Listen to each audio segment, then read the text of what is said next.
to take a look at stationery. Who here has heard of stationery? Probably Me. haven't. You have. All right. What have you heard? You could create your own signature with Mm, your information for jobs or like anything that you're advertising. Well, I mean, for your email, your personal email or business. So we okay. use it at work, and I had to create my own at work. Okay. It Awesome. was, it was hard at first, but it was pretty easy after I got it. Oh, really? And then Yeah. now your emails, do your emails still have this nice little background and fonts? Yeah. Yeah. Okay. All I right. have So to we're, keep it simple because I work for the county, so I have to keep Mhm. it simple. I can't put bright colors or anything like that, but I just keep it simple though, but with my information and stuff. But it was fun to create though. Okay. Yeah, that's great. Yeah. Sometimes with stationaries, it's always best to just keep it simple, as you just mentioned. You said it perfectly. You want to just be able to have people take a look at your message and say, oh, okay, they just sent me a message and okay. You don't want it to be like super bright.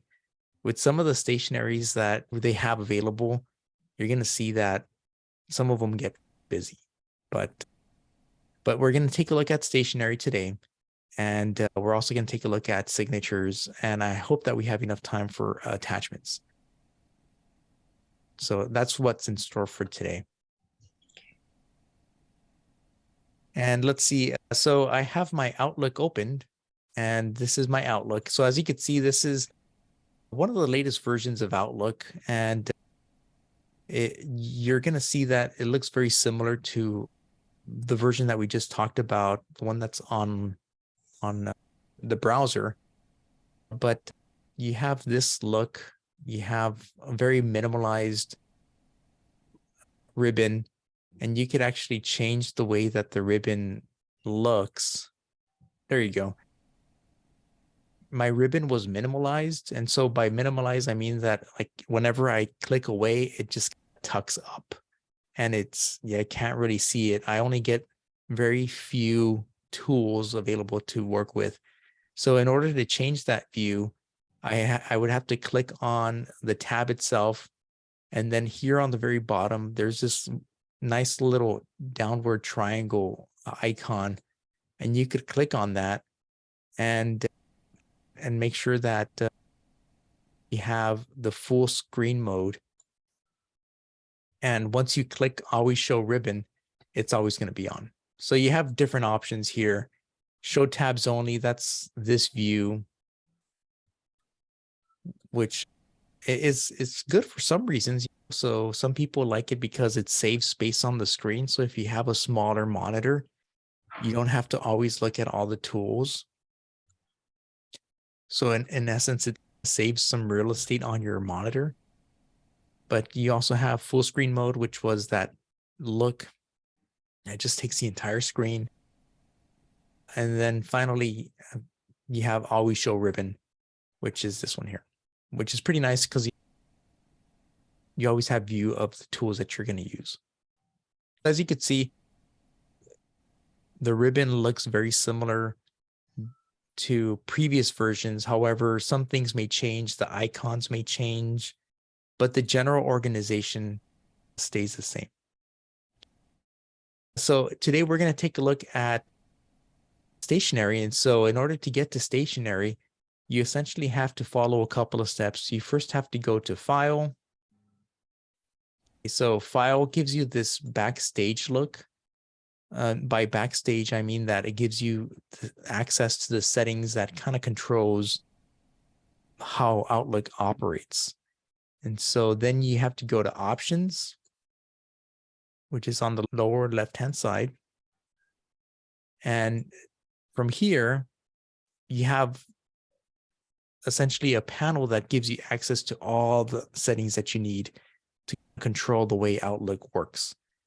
And it's organized in a very simple way. So right here, you have options for mail, calendar, people, tasks, search, language, etc.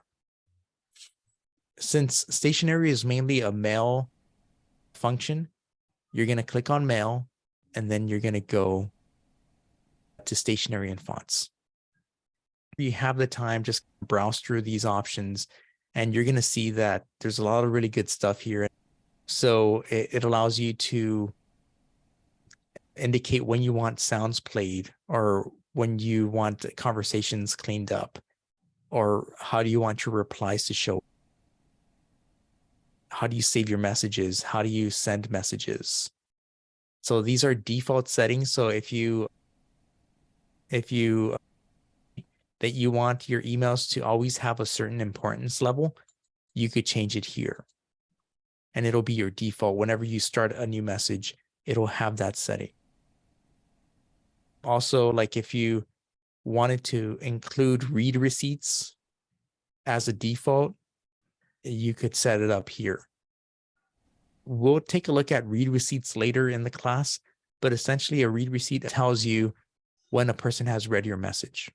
So if the person receives a message and they open up your email, they'll get a little box that'll ask, do you want to confirm that you've read this message? And they just have to say yes, and you'll get a message on your side saying that it's been read. You also have delivery receipts, which essentially just kind of is a receipt indicating that your message was delivered.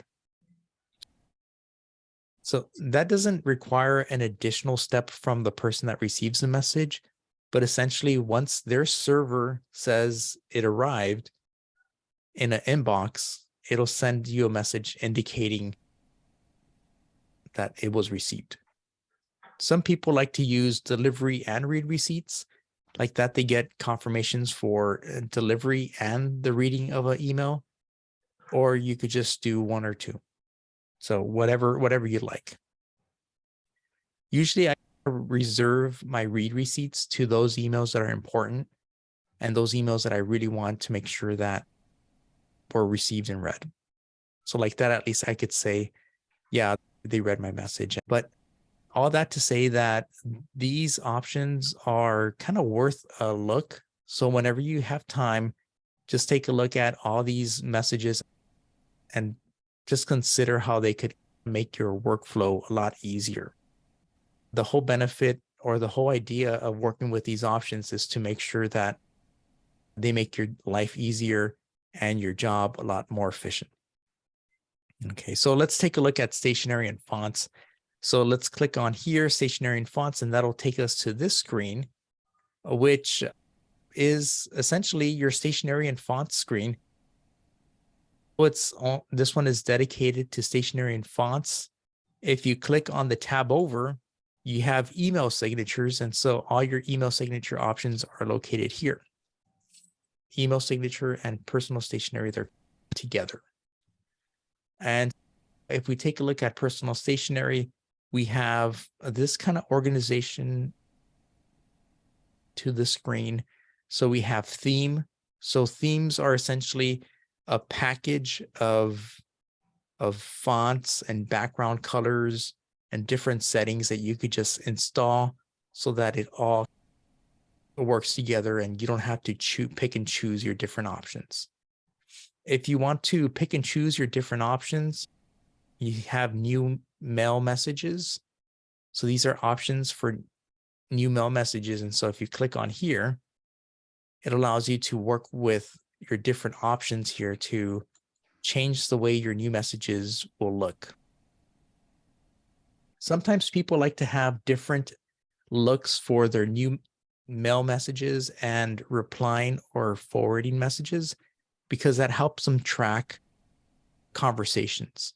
So if you see the initial email in a certain font, you can say, okay, that's the first email I sent. All the other emails look different. And so you can say, okay, those are all follow-up emails, but the first one kind of started everything. And that's essentially the main purpose for having different new emails and replying or forwarding emails. You also have the options to mark my comments with. So you could include your name or just initials. Outlook gives you the option to mark your comments. So you can include comments to an email and it'll mark them up.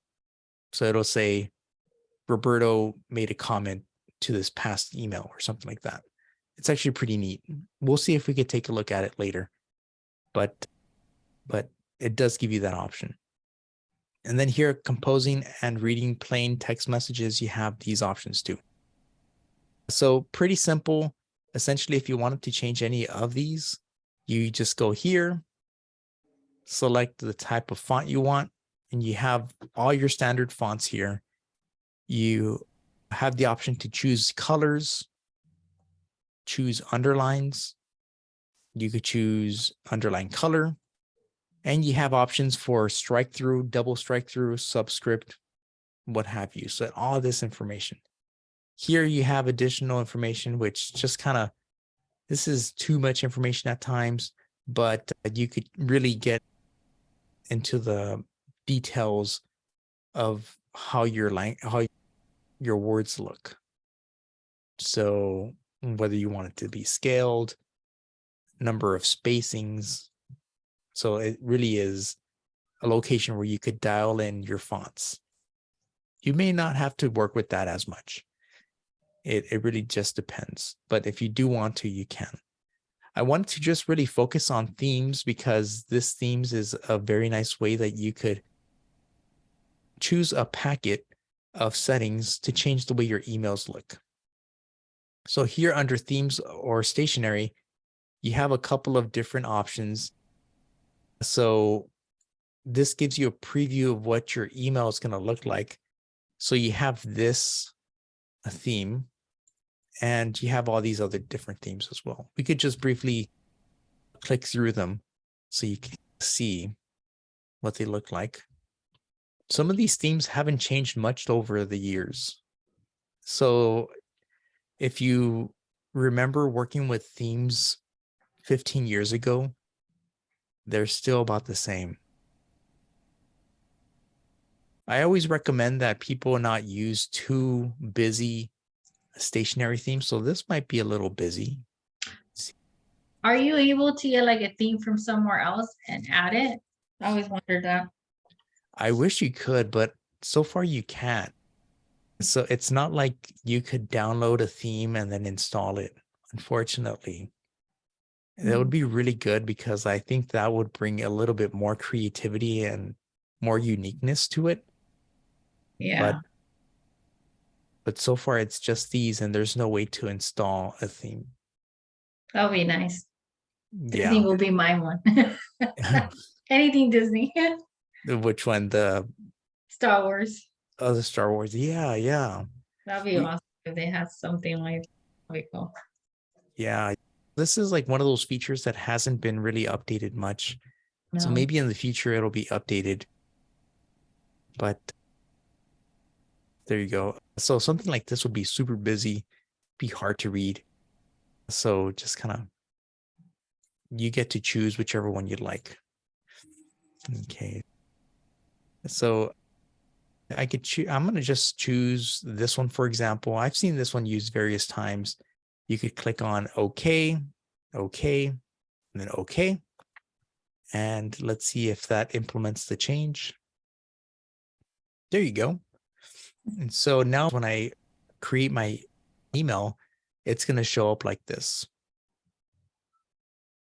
I know I've seen people put like their upload of their picture just as a professional way.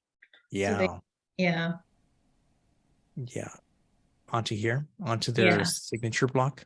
That's right. Yeah. We could take a look at how to do that too.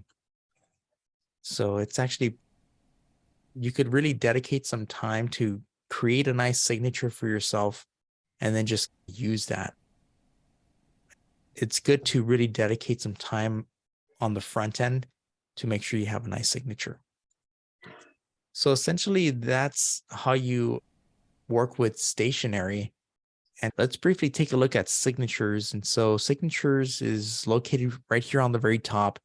And if you click on signatures, you get this little screen here, which is very similar to personal stationery. The way that this is organized is that here on the very top, you have all your signatures, and you could have more than one signature. So the reason why it gives you this option is because Here, you could select different signatures and you could change which email the signature is assigned to. You could choose whether a signature is going to be assigned to new messages or replies and forwards. Okay. So that's why it gives you those options. Here on the very bottom, it gives you an option to include your signature. And so this is where you could do most of the work and include your name, your position, the employer that you work with, and your telephone number. The email address, whenever you type it in here, it hyperlinks. And so people will be able to click on it and open up an email message. You could also type in email addresses, and some people also include days of operation. So Monday through Friday, 8 to 5, something like that. Okay, so it really is your decision how elaborate you want to make your signature. Here on the very top, you have options to change the font and size, bold, italics, underline, color as well, the alignment of the signature. You could include a business card, which I hardly ever see anyone use, but the business card is essentially something that looks like this. It provides like a signature block that you could include at the very bottom. And this is essentially an image. You could also include pictures from your computer. So if you have a nice headshot of yourself, like a professional headshot, you could also do that. So you essentially have to just click on this and then find your picture in order to just insert it. You select it, and you click insert, and then boom, it gets inserted into your item here. You also have hyperlinks as well, which is pretty self-explanatory. You just have to type in hyperlinks here, and then it'll add it on. So there's a lot of options here. A lot of people, they generally, when they're working with an employer, they may choose a standard look that the employer has. So like your employer probably has a template that they work with. And so they just want you to work with that template and just remove the information and then customize it to your information. And it's very simple like that. So you could just work with templates and then delete and insert your own information. This area is very easy to work with. So you could copy and paste from another email or copy and paste from a Word document into this location. So it's very easy to work with. And if you create a signature in Word, you could just copy and paste it into this little text box and it'll still in that same format. For some people that don't have a standard look to their signatures and they're looking for ideas of how to organize their signature, they could use these signature templates to help them think of how to do that. That link sends you to this website, and you could click on this link here to get a template. And so essentially, you just have to download this Word document to see the different types of templates that you could work with. And so this Word document includes directions on how to work with this. So essentially, step 1, hover over the signature and click to select all the elements of the signature. Once you're done with that, step 2 is you copy and paste. And then step number 3 is you open Outlook email message and you paste it into the signature box. They all have pictures, but you could always replace these pictures with a logo or a different type of graphic. So you don't always have to choose a picture. One nice thing about it is that taking a look at these examples, that there's some trends here that could help you beef up your signature. So for example, you could include LinkedIn accounts or Twitter accounts or a different type of social media account into your signature block. And that helps you network. That helps you get your word around.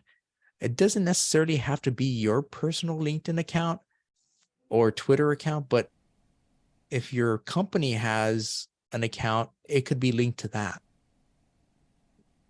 You could choose one, and let's see if I think I might like this one here. You just highlight this, copy,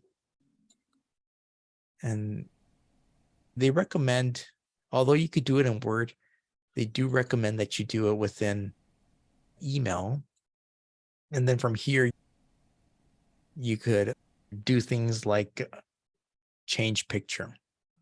So you have options to look for pictures in your own device or pictures from stock images or online sources or from icons. So we could choose this one. You could crop to shape and then add that crop to your image. And then also links to social media.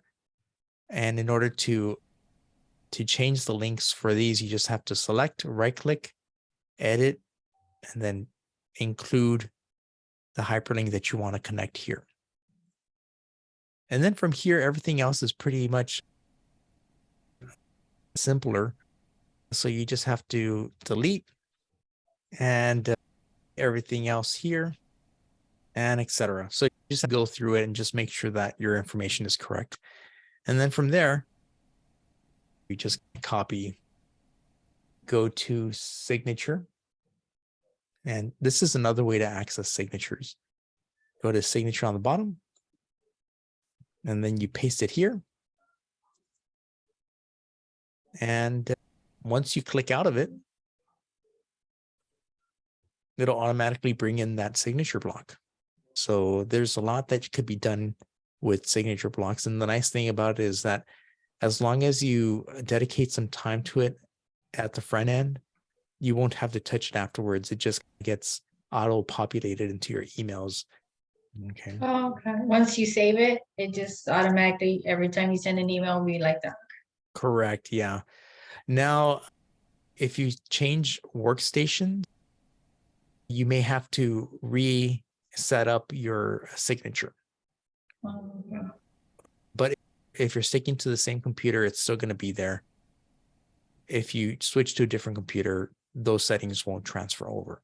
Why is that though? I'm not sure.